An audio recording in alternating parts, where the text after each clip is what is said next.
আমরা 25 ফুট পর্যন্ত গেছি খনন করে বড় 25 ফুট পর্যন্ত গেছি এটার এরিয়া তো এত বড়। কিসের ইট? এখানে যে আমরা এটা খনন করছিলাম। কি খনন আপনারাই করছিলেন? হ্যাঁ, আমিও খননে মানে সরকারি লোক খরচ দা চালাইছে, আমরা লেবারি করছি।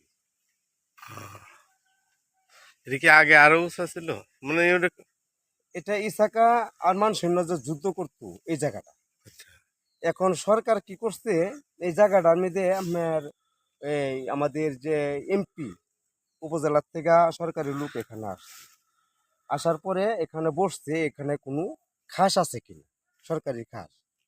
তারপরে এক বিন্দু কলম ফালানি জায়গা খাস পাই নাই, এটা হচ্ছে আমরা বাপদাদারা সম্পদ যুগ।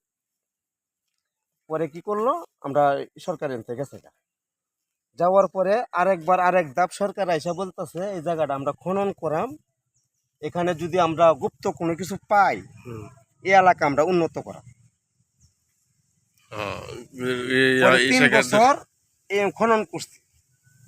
3 বছর খনন করার পরে এই যে করোনা লাগছে না, এই করোনার মধ্যে যে লোকজন যে গেছে সরকারি লোক এই পর্যন্ত আর আসে নাই।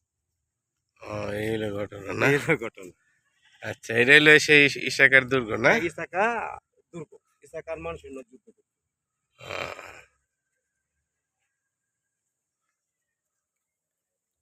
কবরটা কার? উনি গরিবুল্লাহ সাহেব, একজন আল্লাহর ওলি। এখানে তো এই যে গ্রামের নাম হয়েছে এই জায়গা 11 সিন্ধু। 11 সিন্ধুর যে নাবি নাম 11 সিন্ধুরের যে নাবি এই জায়গা,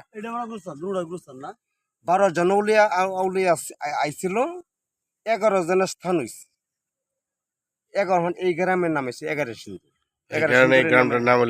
11 সিন্ধুর নামে ট্রেন আছে, বাস আছে, 11 সিন্ধুর বাস আছে, 11 সিন্ধুর ট্রেন আছে এই জায়গার নাম।